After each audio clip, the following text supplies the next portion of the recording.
नमस्कार students, NSQF level 4 differential servicing and adjustment देख रहे हैं कि भाई किस प्रकार से हम डिफरेंशियल की सर्विसिंग करेंगे और किस प्रकार से हम उसको एडजस्ट करेंगे। उसके जो पार्ट्स हैं उनको किस प्रकार असेंबल किया जाएगा और डिसअसेंबल किया जाएगा। चलिए आइए देखते हैं। विभेदक इकाई की सर्विसिंग और समायोजन। समायोजन का मतलब है एडजस्टिंग और सर्विसिंग आप जानते हैं, उसकी सर्विस करेंगे हम। तो इसके जो प्रासंगिक ज्ञान में देखेंगे, विभेदक 3 शाफ्ट के माध्यम से टार्क और घूर्णन रोटेशन प्रसारित करने की एक युक्ति है। कितनी शाफ्टों के माध्यम से जो है ये घूर्णन को रोटेशन करता है भाई? तो आपको ध्यान देना है, यहाँ पर 3 शाफ्ट के माध्यम से काम करता है ये, जिनमें गियर होते हैं। यह संबंधित पहियों को मोड़ लेते समय उनको शक्ति हस्तांतरित करता है कि भाई ये 3 शाफ्ट हैं जो इन्हीं के माध्यम से ये क्या करता है, उनको पावर भेजता आगे के लिए। यह क्राउन गियर, सन गियर और स्टार गियर से मिलकर बनता है। तो भाई ये किन किन गियरों से मिलकर बनता है? क्वेश्चन ये भी बनेगा कि डिफरेंशियल किन किन गियरों से मिलकर बनता है, तो आपको बता देना है क्राउन गियर, सन गियर और स्टार गियर से मिलकर बनता है। और इसमें कितनी शाफ्टों के माध्यम से रोटेशन भेजी जाती है, तो आपको बता देना 3 शाफ्टों के माध्यम से भेजी जाती है। और यह मोड़ लेते समय जो है पावर को आगे भेजता है, हस्तांतरित करता है। विभेदक का महत्व, कि भाई डिफरेंशियल का क्या महत्व है। फाइनल एग्जाम्स के अंदर क्वेश्चन पूछा जा सकता है कि डिफरेंशियल का क्या महत्व है, तो आपको बता देना है वाहन के पहिए विशेष मोड़ लेते समय अलग गति से घूमते हैं। प्रत्येक पहिया मोड़ लेते समय अलग दूरी तय करता है और अंदर के पहिए बाहर की पहियों की अपेक्षा कम दूरी तय करते हैं, क्योंकि गति का मान तय दूरी को समय से विभाजित करने द्वारा जाना जाता है। तो जो पहिए कम दूरी तय करते हैं, कम गति से घूमते, ध्यान दें कि आगे वाले पहिए पीछे की पहियों की अपेक्षा अलग दूरी तय करते हैं। तो यहाँ पर यह बता रहा है कि भाई जब हम गाड़ी को कहीं पे भी टर्न करते हैं तो जो डिफरेंशियल होता है वो क्या करता है कि सबसे मेन पॉइंट यही है कि भाई वो अंदर जो पहिया होता है जो अंदर की तरफ रहेगा और जो बाहर की तरफ जो घूमेंगे व्हील, आपने देखा होगा कि जो बाहर की तरफ ज़्यादा चक्कर काटेगा तो उसको ज़्यादा पावर की ज़रूरत होती है, ज़्यादा एनर्जी चाहिए होती है, और जो अंदर वाला होता है उसको कम घूमना होता है, जो अंदर की साइड रहेगा। तो डिफरेंशियल क्या करता है, जो अंदर वाले पहिए की पावर को बाहर वाले पहिए को भेज देता है, जिससे वह इजीली टर्न कर जाता है। अब देखते हैं विभेदक के 3 कार्य कौन कौन से होते हैं। विभेदक कितने कार्य करता है? 3 कार्य। यह भी क्वेश्चन बनेगा कि भाई डिफरेंशियल कितने कार्य करता है, तो आपको बता देना 3 कार्य करता है। इंजन शक्ति को पहियों के लिए गियर बॉक्स और प्रोपेलर शाफ्ट के माध्यम से हस्तांतरित करता है।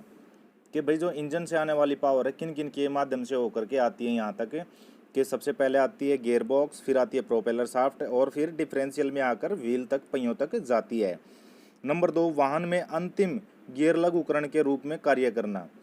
कि भाई जब लास्ट का जो गियर का काम होता है, जैसे फर्स्ट में क्या होता है, इंजन ने पावर को प्रोड्यूस किया, सेकंड में क्या हुआ, हमने जो है उसके टार्क को कम या ज़्यादा किया, किसके माध्यम से? गियर के माध्यम से।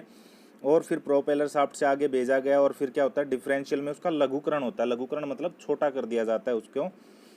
अंतिम बार संचालन की घूर्णन गति को धीमा करना, इससे पहले यह पहियों को प्राप्त हो। कि भाई उसकी जो पावर है, जो आगे घूमने वाली रोटेशन गति है, उसको स्लो कर देता है और क्या करता है, उसको वहाँ से घुमाकर कहाँ भेज देता है? पहियों के अंदर भेज देता है। तो यहाँ पर क्या रहेगा कि वाहन से आने वाली गति को लघुकरण करना और धीमी गति करके पहियों को भेज देना। मोड़ लेते समय जब पहिए अलग अलग गति से घूमते हैं तो उन्हें शक्ति हस्तांतरित करना। कि भाई जब पहिए अलग अलग स्पीड में घूमते हैं तो उनको जो है पावर को भेजना, किसका काम है? डिफरेंशियल का। तो इसके ये 3 कार्य हैं। अब देखते हैं विभेदक कैसे कार्य करता है। इनपुट टार्क रिंग गियर को प्रतिपादित की जाती है। रिंग गियर कौन सा है भाई? जो रेड कलर में यहाँ पर आप देख रहे हैं, तीर का निशान सबसे बड़ा है, तो ये क्या है? रिंग गियर है। इसको जो है टार्क भेजी जाती है किसके द्वारा? पिनियन के द्वारा, जो संपूर्ण कैरियर को घुमाता है। कैरियर मतलब जो जितने भी इसके अंदर सन गियर, स्टार गियर हैं, उनको घुमाता है और दोनों पक्ष गियरों को टार्क प्रदान करता है। कि भाई दोनों तरफ के जो गियर हैं, दोनों तरफ के गियर आने की एक रहेगा जो पावर भेजेगा, तथा परिणाम स्वरूप बाएं और दाएं पहियों को ड्राइव करते हैं। यदि दोनों पहियों पर प्रतिरोध बराबर है तो प्लेनेट गियर नहीं घूमता और दोनों पहियों एक ही दूरी पर एक ही दर से घूमते हैं। तो भाई यानी कि नॉर्मल अगर गति पे चल रहे हैं, जहाँ पे गाड़ी को टर्न नहीं करना पड़ रहा, वहाँ पे क्या होगा कि जो है ये गियर आराम से घूमते रहेंगे दोनों के दोनों। और इनमें कौन सा जो गियर है वो काम नहीं करता यहाँ पर बताया गया है। तो यहाँ पर प्लेनेटरी गियर जो है वो है घूमता नहीं है। यदि बाईं ओर से गियर के प्रतिरोध का सामना करना पड़ता है तो प्लेनेट गियर बाईं ओर से गियर के चारों ओर घूमता है और यह इस प्रकार से दाईं ओर के गियर को अतिरिक्त घुमाव रोटेशन प्रतिपादित करता है। तो भाई मान लो जो एक साइड में जो है ये रुक जाता है, कि भाई ये दिखा रखा है कि किसी भी एक साइड में ये रुक जाएगा, तो जो प्लेनेट गियर है वो क्या करेगा, उस रुके हुए गियर के ऊपर घूमेगा और जो दूसरा व्हील है उसको क्या करेगा, वो जो उसको पावर जानी थी वो बाहर वाले पहियों को पावर भेज देगा, जिससे उसकी स्पीड क्या होगी, बढ़ जाएगी। यह आपको एक वीडियो के माध्यम से दिखाया जाएगा कि भाई किस प्रकार से जो प्लेनेट गियर रुक जाएगा और जो है जो रुके हुए गियर के ऊपर से घूमते हुए दूसरे जो गियर को है पावर भेजेगा। अब देखते हैं विभेदक की सर्विसिंग। विभेदक की सर्विसिंग किसे अभिप्राय सेवा नियमावली के अनुसार नियमित अंतराल पर उचित ग्रेड के तेल के साथ पुराने तेल को परिवर्तित करना है। यदि आवश्यक हो तो टूटे गियर और पीतल वार्सर का क्षतिग्रस्त भागों को भी बदल दें। सर्विसिंग का मतलब समझ रहे हो स्टूडेंट्स के भाई जो उसका ओल्ड जो लुब्रिकेशन ऑयल है हमें क्या करना है, उसको बदल देना है। और अगर उसके अंदर कोई टूट फूट नज़र आती है या कोई जो है वार्सर घिस गया है या टूट गया है तो हम क्या करेंगे, उसको भी बदल देंगे। तो ये क्या है, उसकी सर्विसिंग है। तो यहाँ पर पूछा जा सकता है कि डिफरेंशियल की सर्विसिंग के बारे में बताएं, तो आपको बता देना है कि भाई उसका जो नियमावली है उसी के अकॉर्डिंग उसको क्या करते हैं, उसका जो लुब्रिकेशन ऑयल है उचित समय पर और उचित ग्रेड का हम क्या करते हैं, उसको बदल देते हैं। और अगर उसमें कोई फॉल्ट आपको नज़र आता है वाशर वगैरह के अंदर तो हम क्या करेंगे, उसको भी बदल देंगे या चेंज कर देंगे। अब देखते हैं विभेदक का समायोजन, यानी कि डिफरेंशियल का एडजस्टमेंट कैसे करते हैं। विभेदक का समायोजन विभिन्न मोटाई के सिम पतली वाशर के बदलने द्वारा किया जा सकता है। कि भाई जब हम 20 को एडजस्ट करेंगे तो वहाँ पर वार्सर आपने 12th क्लास में पहले सेशन के अंदर ये आपने पढ़ा था स्टार्टिंग में कि वार्सर क्या होती है। तो हम यहाँ पर क्या करेंगे, जब इसको एडजस्ट करेंगे तो पतली पतली वार्सर या जिनको हम सिम बोलते हैं, तो हम उनको क्या करेंगे, इसमें एडजस्ट करने के लिए प्रयोग करेंगे। क्राउन गियर को समायोजित करने के लिए केज समूच के बाहर समायोजन वोल्ट का प्रावधान किया जाता है। कि भाई जो अपना क्राउन गियर है यानी कि क्राउन व्हील जिसको हम बोलते हैं, उसको एडजस्ट करने के लिए एक जो है बाहर क्या रहता है, बोल्ट दिया जाता है, जिसको हम टाइट या लूज करके उसको एडजस्ट कर सकते हैं। फिर एक क्रिया विभेदक इकाई का ओवरऑल करना और आवश्यक समायोजन करना। कि भाई अब उसको खोलना है और उसको एडजस्ट करना है, उसके बारे में देखते हैं तो क्या क्या चाहिएगा और किस प्रकार से उसका ओवरऑल करेंगे और उसको एडजस्ट करेंगे यानी कि समायोजन करेंगे। आवश्यक सामग्री, सबसे पहले हम क्या लेंगे, सूती कपड़ा, तेल, मिट्टी का तेल, सफाई ब्रश और धातु ट्रे। तो भैया उसको जो है एडजस्ट करने या ओवरऑल करने से पहले हमारे को चाहिए होंगी। आप देखते हैं विभेदक इकाई से तेल को निकालें, ड्रेन को ढक्कन कवर को खोलें। तो भाई हमने क्या करना है, जो डिफरेंशियल में से लुब्रिकेशन ऑयल है वो किसके ज़रिए निकालते हैं, हमेशा ड्रेन प्लग के द्वारा। तो हम क्या करेंगे, ड्रेन प्लग को खोलेंगे और उसमें जो पुराना लुब्रिकेशन ऑयल है उसको बाहर निकालेंगे। पिनियन ड्राइव के संबंधित फ्लैंज से प्रोपेलर शाफ्ट को डिस्कनेक्ट करेंगे। तो हमें क्या करना है कि भाई जो उसके फ्लैंज लगे हुए हैं किसके साथ, प्रोपेलर शाफ्ट के साथ, जो क्राउन व्हील हमारा जुड़ा रहता है उसको हमने क्या करना है, अलग कर देना है, निकाल देना, उसके नट बोल्ट खोल के उसको अलग कर देना है। विभेदक ढांचे के अर्ध दूरे शाफ्ट को डिस्कनेक्ट करेंगे। तो भाई जो डिफरेंशियल होता है, जो उसका धुरा होता है, उसके अंदर से शाफ्ट को भी निकाल लेंगे और उसको डिस्कनेक्ट कर देंगे, उससे अलग कर देंगे। फिर है पुर्जे केज समुच को खोलेंगे। जो भाई इसका बॉक्स होता है जो हांडी टाइप में आपको दिखाई देता है, उसको पूरे केज को हम क्या करेंगे, केज बोलते हैं उसको, पूरे को उसको हमने खोल देना है। दोनों ओर के पक्ष ढक्कनों को खोलें और क्राउन गियर और सन गियर को निकालें। फिर हमें क्या करना है कि उसके जो ढक्कन है उसको हमने खोल देना, सन गियर और स्टार गियर को भी बाहर निकाल लेना है।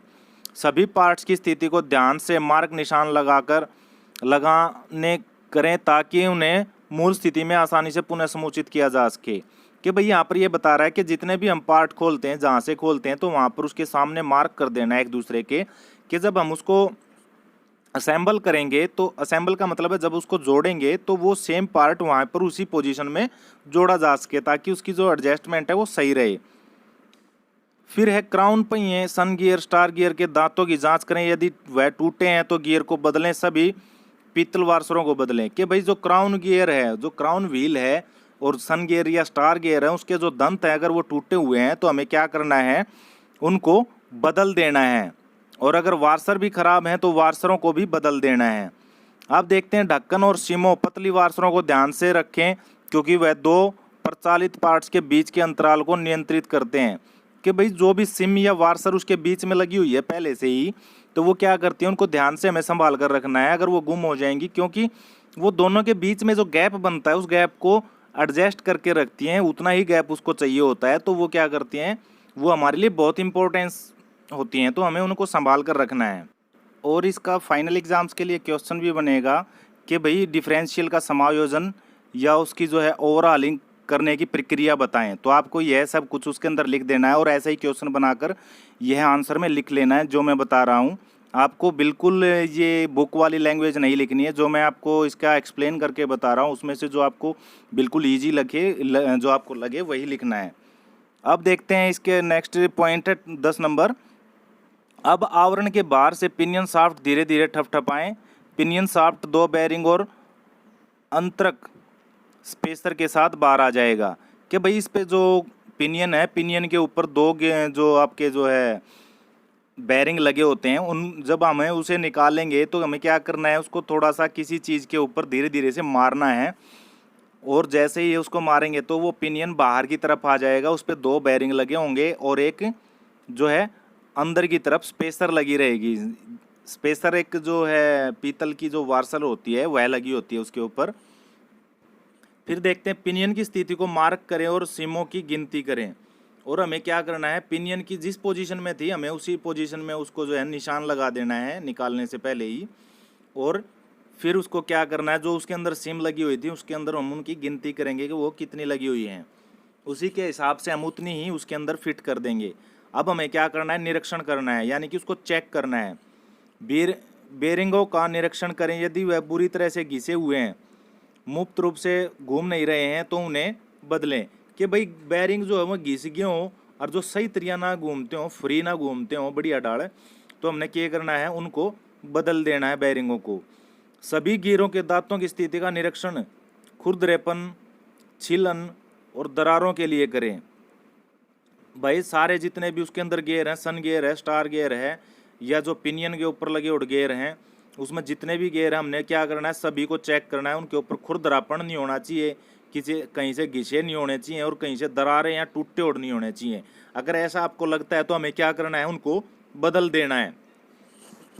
फिर नई तेल सील गास्केट और पीतल वार्सरें डालें।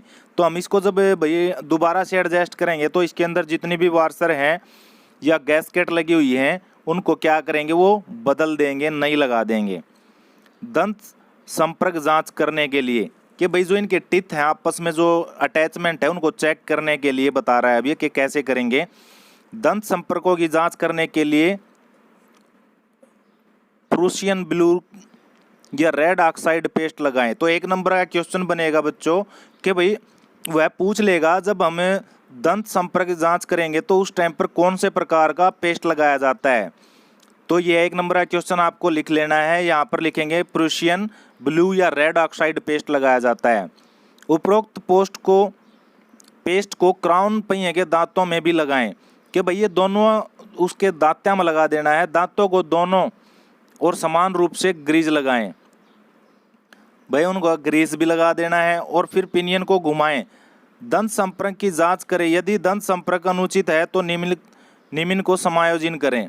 कि भाई जो हमने इसके ऊपर जो ब्लू पेस्ट रेड लगाया था या रेड ऑक्साइड लगाया था, प्रूशियन ब्लू लगाया था, जब हम उसने घुमाओगे तो उसमें क्या होगा, एक गियर के ऊपर हमने लगाया था तो वो क्या होगा, जब हम उसको घुमाएंगे तो दूसरा गियर भी उसके साथ में घूमेगा और जो पेस्ट है वो दूसरे गियर के दांतों पर लग जाएगा। अगर वो जहाँ जहाँ पर उसके ऊपर बराबर लगा हुआ है तो वो दांतें बिल्कुल फिट और सेट हैं। अगर जहाँ पर लगता है कुछ एक पर लगेगा और कुछ पर नहीं लगेगा तो वो सेट नहीं है, हमें उसको क्या करना है, फिर से एडजस्ट करना है, समायोजित करना है। अब आगे देखते हैं विभेदक इकाई में समायोजन कि भाई डिफरेंशियल को सेट कैसे करना है।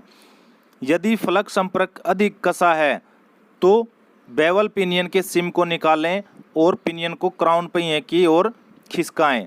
कि भाई यो केक है जो पिनियन हो ना, जो प्रोपेलर शाफ्ट के साथ जुड़ी ओड होती है, अगर वो उसने घुमा के देखेंगे और वो ज़्यादा टाइट है नहीं घूमती, तो हम क्या करेंगे, उसने जो है उसमें से एक सिम ने निकाल देंगे। सिम का मतलब जो वार्सर हैं उनमें से एक वार्सर कम कर देंगे तो थोड़ा सा उसके अंदर गैप हो जाएगा और उसे क्राउन व्हील की तरफ खिसका देंगे। यदि पार्श्व संपर्क अधिक है तो पिनियन में सिम को जोड़ें और पिनियन को क्राउन पहिए से दूर खिसकाएं। कि भाई जब उसमें ज़्यादा अटैचमेंट है, ज़्यादा उसके साथ टच है उसके दांते क्राउन व्हील के साथ पिनियन के, तो हम क्या करेंगे, उसको जो है कम करने के लिए जो पिनियन को आगे खिसका देंगे और एक सिम और लगा देंगे उसके अंदर। फिर है यदि अगले भाग टो में संपर्क अधिक है तो फिर दाहिने हाथ की ओर से सिम को हटाएं और क्राउन पहिए के बाएं हाथ की ओर से सिम को जोड़ें। तो भैया अब ये क्या कर रहा है कि जो क्राउन व्हील है अब उसके अंदर हमें सिम को जोड़ना है ताकि वो उससे अलग हो जाए या उससे कम किया जा सके। ठीक है, जो इसका पिनियन का जो सिरा है वो क्राउन व्हील के साथ अटैच है और वो ज़्यादा अटैच है या ज़्यादा संपर्क में है, तो फिर दाहिने हाथ की ओर से यानी कि उल्टे हाथ की ओर से सिम को हटाएं और क्राउन पहिए को बाएं हाथ की ओर सिम को जोड़ें। तो हमने जो है ओले हाथ के कान थे तो सिम हटा लेना है और सोले हाथ की साइड में उसमें सिम को लगा देना है ताकि वो उससे थोड़ा सा दूर हट जाए। यदि पिछले भाग हील में संपर्क अधिक है तो क्राउन पहिए की दाहिने हाथ की ओर सिम को जोड़ें। कि भाई जो अगर उसमें ये बता रहा है कि पिछले भाग हील में संपर्क अधिक है तो भाई जो पिछली साइड में जो ऊंचा है अगर उसमें संपर्क ज़्यादा है तो क्राउन पहिए के दाएं हाथ ने यानी कि अब सोले हाथ की तरफ से सिम को निकाल लेना है और ओले की तरफ जोड़ देना है। अब इनके साथ तो हम क्या एडजस्ट कर सकते हैं, लेकिन कुछ मामलों में क्राउन पहिए और अंतिम ड्राइव को सहारा प्रदान करने के लिए बाहरी समायोजन बोल्ट चेक नट के साथ लगाया जाता है। तो भाई कई हम क्या कर रहे हैं, ये जड़े सिम ना लगाते उड़ क्यों है, एक जो है ये बोल्ट चेक नट लगा दिया जाता है, उसके साथ ही उसको क्या करते हैं एडजस्ट कर देते हैं। अब देखते हैं समायोजन समूचन कि भाई अब हमने उसको जो है एडजस्ट तो कर लिया, अब उसको जो है जोड़ना है। प्रणोद वार्सर सिम और अंतराल छल्लों को ठीक से सही स्थिति में फिट करें और विभेदक इकाई को पुनः समायोजन करें। कि भाई सारे जितने भी हमने उसमें सिम या जो वार्सर निकले हैं उनको हमें फिर से सही पोजीशन में रख के उनको एडजस्ट कर देना है। फिर पिनियन शाफ्ट की अंतचाल को ऊपर और नीचे करके जांच करें। कि भाई जो पिनियन है हमने जो उसके अंदर गैप है वो चेक करना है, यानी कि एंड प्ले जो ये अंतचाल बोल रहा है एंड प्ले को चेक करना है, उसको ऊपर या नीचे हिला के भाई वो कितना कर रहा है। फिर सिम और समायोजन नट के माध्यम से अंतराल को उचित मान के लिए समायोजित करें। भैया तो वो जो नट है उसके गिले या फिर सिम जो उसमें डाल के या निकाल के उनको सही से एडजस्ट करना है। फिर क्राउन पहिए और पिनियन के बीच दंत संपर्क के सभी अंतरालों की जांच करें। फिर क्राउन पहिया जो भाई क्राउन व्हील जिसने आप कहा और पिनियन के जो दांते हैं आपस में उनका संपर्क जो गैप है कि कितना है उसके अंदर वो चेक करना है। फिर समायोजन करते समय आप प्रतिरोध बैकलैश का ध्यान रखें कि भाई जब आप उसने एडजस्ट कराएं तो उस टाइम पर हमने क्या करना है, जो बैकलैश होता है, बैकलैश का मतलब जो जैसे अपने फ्री पैडल प्ले होती है तो उसी प्रकार से बैकलैश होता है, उसको भी उसमें एडजस्ट करना होता है। और एक नंबर है क्वेश्चन में से आता है कि बैकलैश क्या है। बैकलैश का मतलब है जो क्राउन व्हील और पिनियन के जो दांते हैं उन दोनों दांतों के बीच में जो अंतराल है, जो गैप है, उसको हम क्या बोलते हैं बैकलैश। कि भाई दोनों दांतों के बीच में जो गैप होगा उसको हम क्या बोलेंगे बैकलैश। आपको याद रखना और ये क्वेश्चन बनाकर लिख लेने हैं, जो एक नंबर के जो छोटे क्वेश्चन आपको इसके अंदर बताए जाते हैं। तो इसी प्रकार से आपको क्वेश्चन बनाने और लिखने हैं। अब देखते हैं बैकलैश की जांच कैसे करनी होती है।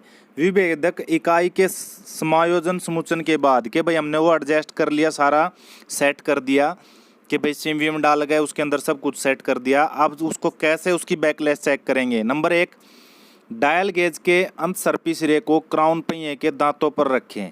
कि भाई जो अपने पास डायल गेज है उसका जो पिनियन है उसके ऊपर दांतों के ऊपर रखना है और डायल गेज को 0 पर सेट करें और डायल गेज ना आप 0 पर सेट कर लेंगे। अब पिनियन शाफ्ट को घुमाएं, बिना क्राउन पहियों को घुमाएं, प्रति बैकलेस को डायल गेज पर नोट करें। क्या अपन क्या करना है भाई, पिनियन ना घुमाने की कोशिश कराएंगे अपन और क्राउन व्हील ना पकड़ कर रखेंगे भाई, हिलन नहीं देना। तो उन दोनों के बीच में जब उसमें थोड़ा सा उसने हला के देखेंगे तो उसमें जो थोड़ा बहुत हल्लेगा मामूली सा, उसके अंदर जो गैप आओगा हिलन का, वो क्या है, बैकलेस है। और वो किसके ऊपर दिखाई देगा अपन है, डायल गेज के ऊपर, वो थोड़ा सा हल्लेगा भाई, बिल्कुल जमा। तो फिर ये आगे देखो, पिनियन और क्राउन पहियों का प्रतिक्षेप बैकलेस 0.15 से 1.18 मिलीमीटर से अधिक नहीं होना चाहिए। तो भाई 1 नंबर का क्वेश्चन ये भी बनेगा कि भाई बैकलेस कितना होना चाहिए, तो आपने बता देना है 0.15 से 1.18 mm से अधिक नहीं होना चाहिए। प्रतिक्षेप को समायोजित करने के लिए पक्ष चेक नट को 4:1 के अनुपात में कसें। कि भाई जो बैकलेस को अगर अपन सेट करना पड़ गया तो जो चेक नट है उसको 4:1 के अनुपात में जो है उसको टाइट करना पड़ेगा। तो आपने याद रखना पड़ेगा भाई ये चीज़ें कि भाई चेक नट कितने अनुपात में कसना पड़ेगा, तो आप बताओगे 4:1 में। यो भी 1 नंबर का क्वेश्चन है कि भाई जो उसका बैकलेस जो सेट करने के लिए कितने अनुपात में चेक नट को कसा जाएगा, तो 4:1 में। अब सन गियर और स्टार गियर या स्टार पिनियन की प्रतिक्षेप का मतलब है बैकलेस को जांच के लिए डायल गेज के अंतसर्पी सिरे को सन गियर के दंत पर रखेंगे। तो भैया अपन एबिन के सन गियर के और स्टार गियर के बीच में भी जो है बैकलेस चेक करनी है। और अब क्या करना है हमें कि यहाँ पर भी हमें क्या करना है, डायल को रखना है और स्टार पिनियन को घुमाएं, बिना सन गियर को घुमाएं, डायल गेज पर रीडिंग पढ़े। तो अब हमें वैसे ही उसको क्या है, घुमाना है, एक कौन से भी गियर को एक को घुमाना है जिसके ऊपर इसको पिनियन को रखा है, उससे विपरीत दूसरे गियर को घुमाने की कोशिश करेंगे हल्के से, तो हमारे को रीडिंग मिल जाएंगी किसके ऊपर, डायल गेज के ऊपर। और उसी के हिसाब से हमें फिर उसको सेट भी करना है। इन महत्वपूर्ण बिंदुओं पर ध्यान दें। सन गियर और प्लैनेटरी गियरों का जो बैकलेस है 0.10 से 0.20 mm से अधिक नहीं होना चाहिए। कि भाई इसका कितना है 0.10 से लेके 0.20, और उसका कितना था कि भाई चेक नट के द्वारा कितना कसेंगे 4:1, और जो ऊपर था वो है कितना था 0.15 से 1.18 mm तक। तो इस प्रकार से हमें इनकी बैकलेस जो है सेट कर लेनी है। अब यदि बैकलेस अधिक है तो प्रणोद थ्रस्ट पैड को अधिक मोटाई के साथ बदलें। कि भाई जैन में जो बैकलेस ज़्यादा मिला है तो हमने क्या करना है, जो वार्सर सिम लाई थी हमने 2 वार्सर थोड़ी सी मोटी लगा देंगे वहाँ पे, जिससे उसकी बैकलेस कम हो जाएगी। यदि जो बैकलेस कम है तो प्रणोद थ्रस्ट पैड को कम मोटाई के साथ बदलें। इसके अलावा क्राउन पहिए के रेडियल रन आउट की भी जांच करें।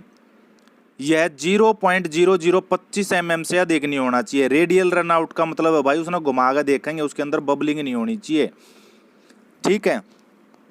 तो रेडियल रन आउट चेक करनी है, उसकी कितनी होनी चाहिए 0.0025 mm से अधिक नहीं होनी चाहिए। तो यह भी क्वेश्चन बनेगा अपने, ये छोटे छोटे क्वेश्चन बार बार एग्जाम में पूछे जाते हैं, तो आपको निकाल के रख लेना है, इनको लिख लेना है कि रेडियल जो क्राउन व्हील की रेडियल रन आउट कितनी होनी चाहिए, तो आपको 0.0025 mm से अधिक नहीं होनी चाहिए। और उसी प्रकार से सन और स्टार गियर की जो है बैकलेस कितनी होनी चाहिए 0.10 से 0.20 के बीच होनी चाहिए। और क्राउन व्हील और पिनियन की कितनी होनी चाहिए 0.15 से लेके 1.18 mm तक होनी चाहिए। तो ये आपको तीनों चारों की याद रखनी है। फिर आगे देखते हैं, यदि सन गियर के आंतरिक खांचों स्प्लाइंस और अर्ध धुरे शाफ्ट को बाहरी खांचों स्प्लाइंस को अलग करने के लिए जांच करें। अर्ध धुरे शाफ्ट के दूसरे छोर पर गियर की जांच करें। तो हमें इस प्रकार से जो है इनकी जांच करते रहना है। अब देखना है इनके दोष और उपाय। निवारण का मतलब होता है उपाय, कि भाई उसके किस प्रकार से ठीक किया जाए। तो अब देखते हैं कारण। अंतिम ड्राइव में प्रतिरोध बैकलेस समायोजन ठीक नहीं है, तो अपन ने क्या करना है, उसका बैकलेस समायोजन सेट करना है। अंतिम ड्राइव का मतलब है कि डिफरेंशियल में दंत संपर्क ठीक नहीं है। तो हम क्या करेंगे, डिफरेंशियल के जो दंत का जो संपर्क है वो सेट करेंगे। बेवल पिनियन के बेरिंग घिस गए हैं तो बेरिंग को बदलेंगे। तो आपने ये भी याद करना और फाइनल एग्जाम्स के लिए तैयार करना, ये भी क्वेश्चन बनेगा कि भाई जो डिफरेंशियल के दोष और उनके उपाय बताओ। तो आपने इस प्रकार से इनके दोष याद कर लेने हैं, उपाय तो आप कर ही देंगे। क्राउन पहिए के पिंजरे केस के बेरिंग घिस गए हैं तो उनको भी बदल देंगे। स्टार और सन गियर के प्रोन थ्रस्ट वाशरे घिस गई हैं तो वार्सरान भी बदल देंगे। अर्धदुरे साफ्ट के खांचे स्प्लाइंस घिस गए हैं तो भाई अर्धदुरे साफ्ट को बदल देंगे। फिर चाल ड्राइव का संचालन नहीं हो पा रहा, कारण बेवल पिनियन क्राउन पहिए के दांते टूटे हैं तो बेवल पिनियन और क्राउन पहिए के दांते बदल देंगे। सन गियर के दांते टूटे तो सन गियर के बदल देंगे। क्रॉस टूटा है तो क्रॉस को बदलेंगे। अर्ध धुरा साफ्ट टूटी है तो अर्ध धुरा साफ्ट को बदलेंगे। धुरा साफ्ट को हब के खांचे स्प्लाइंस अलग हो गए हैं तो धुरा साफ्ट को हब को बदलेंगे। तो इस प्रकार से हमें इसके कारण और उपाय याद कर लेने हैं। अब हम आपको वीडियो के जरिए समझाएंगे और आपको जो ये है जो वीडियो कंप्लीट देखना है। आपको इसके अंदर एडजस्टमेंट और हर एक पार्ट को असेंबल करके दिखाया जाएगा कि किस प्रकार से कौन कौन से पार्ट इसके अंदर जोड़े जाते हैं। आपको बड़े ध्यान से सीखना और लिखना और याद करना है इन चीज़ों को।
नमस्कार दोस्तों, आज हम आपको बता रहे हैं किस तरीके से डिफरेंशियल गियर को असेंबल करते हैं। जब भी आप असेंबल कर रहे हो तो उसके जितने सारे पार्ट्स रहते हैं उनको अच्छे तरीके से तो सावधानीपूर्वक निकालना चाहिए। इसके बाद आपको पता होना चाहिए कि कौन सा पार्ट कहाँ पर लगेगा।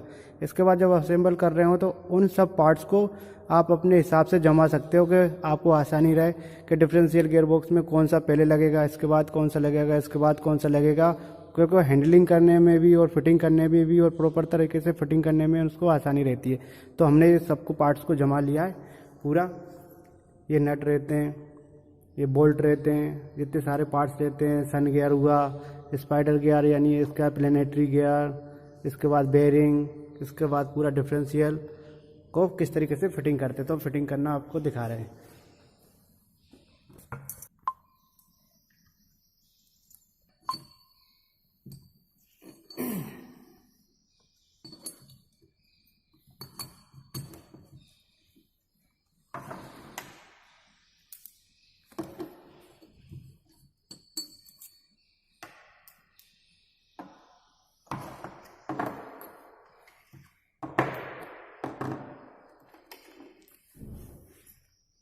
ये सन गियर लगा रहे हैं इसके अंदर। सबसे पहले इसके अंदर सन गियर लगा रहे हैं। ये सन गियर हमने फिट कर दिया। ये सन गियर को फिट कर दिया। इसके बाद फिर हम प्लेनेट गियर को लगाएंगे। देखिए किस तरीके से लगाते हैं। इसको पूरा नहीं लगाना है, धीरे धीरे लगाना है, हाफ। ये लगाया, इसका हम एक दूसरा वाला लगाएंगे और दोनों को आजू बाजू बराबर रखा है। इसके अंदर एक ध्यान रखना है, ये लंबी एक रोड रहती है, उसके अंदर ये दोनों प्लेनेट गियर लगेंगे। लोकेटर लगाएंगे इसके बाद फिर लोकेटर लग रहे हैं, ये आगे वाला प्लेट। फिर अगली बार आप प्लेनेट गियर लगाएंगे।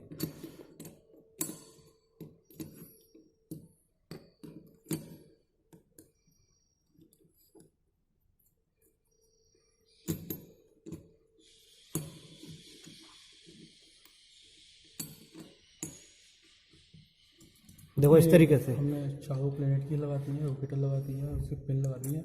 अब जैसे हम इसको शनि गियर को मूव करेंगे, ये सारी की सारी एक साथ मूवमेंट करने लगेंगे। जब भी हम इसको फिट करें तो आपको ध्यान से देखना चाहिए कि ये प्रॉपर तरीके से वर्क कर रहे हैं। इसके बाद फिर इनका ऊपर अंदर से थोड़ा सा लुब्रिकेशन कर सकते हो।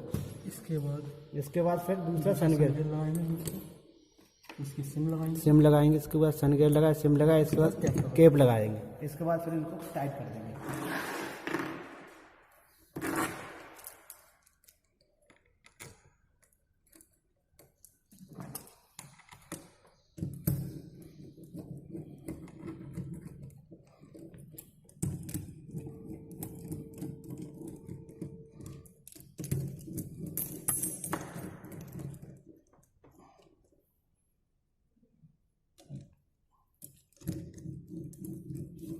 जब भी आप कसो तो क्रॉस वाइज कसना चाहिए, उससे प्रॉपर तरीके से फिटिंग होती है।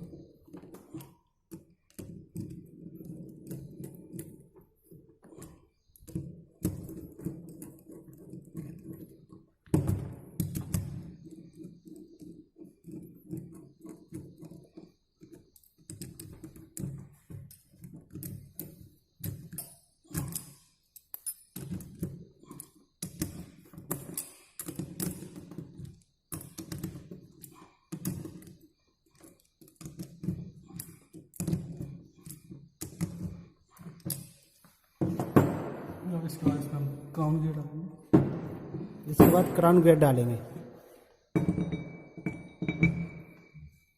इसको टर्न करेंगे। सबसे पहले क्राउन व्हील को डालने के बाद टर्न करते हैं, इसके बाद ही इसके अंदर फिर बोल्ट लगाते हैं।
और आई सर,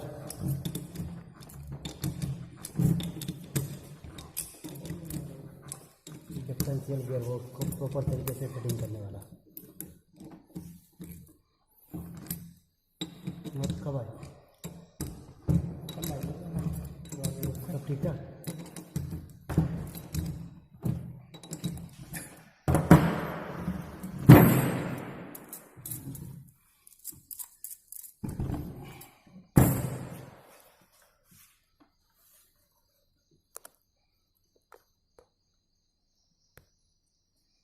एक क्राउन भी लग चुका है इसमें।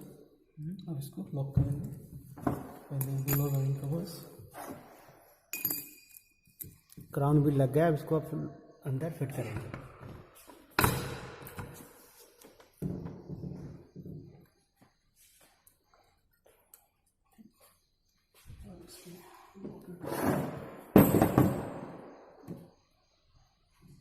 इसको फिट करने से पहले सबसे पहले हमने मार्किंग करा था, उसी साइड वालों को फिट करना है। हमने जो मार्क करा था ना सेंटर पंच से, इसके बाद फिर आपको प्रॉपर तरीके से ये फिट हो जाएंगे।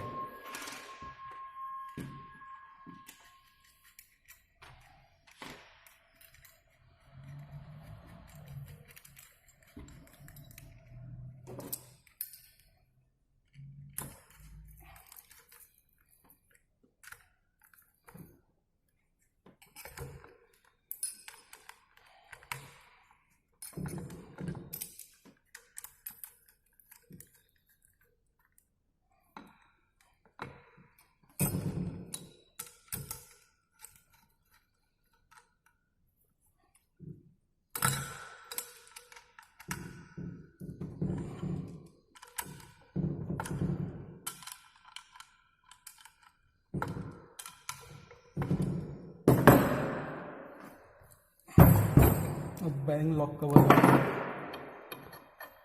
या बेरिंग लॉक कवर लगा रहे हैं।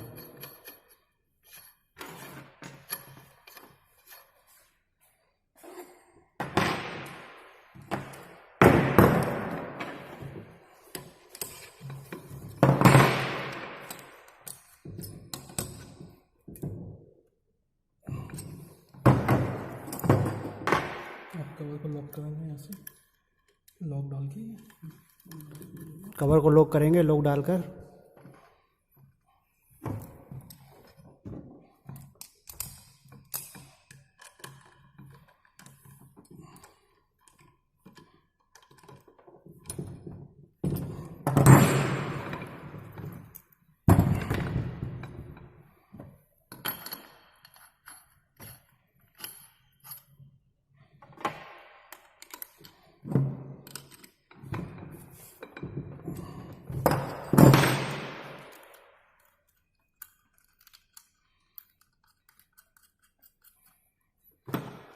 दोनों कवर के लॉक को अच्छे से फिट करेंगे।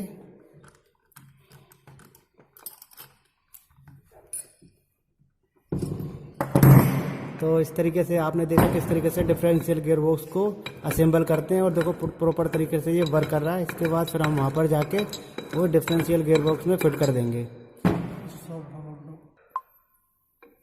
अब हमने चालू करके देखे दोनों व्हील मूव कर रहे हैं और बराबर तरीके से वर्क कर रहा है। यदि एक व्हील को हम रोक देते हैं तो ये पावर ट्रांसमिशन होती है दूसरे व्हील में डबल हो जाती है, यानी इसकी जो पावर रहती है दूसरे व्हील में जाकर ट्रांसफर हो जाती है। इस तरीके से इसको हम करेंगे, रोकेंगे तो पावर ट्रांसमिशन इधर हो जाती है। जब भी आप टर्न लेते हैं तो डिफरेंशियल का इंपॉर्टेंट रोल रहता है टर्न पर एक पहिए की स्पीड को कम करना और दूसरे पहिए की स्पीड को बढ़ा देना। अब हम जाकर उसको फिट करेंगे। तो इस तरीके से इसके अंदर फिर हमने उसको पूरा बोल्ट को टाइट कर दिया, इसके अंदर फिट कर दिया और फिर ये गाड़ी चालू हो जाएगा डिफरेंशियल गियर बॉक्स।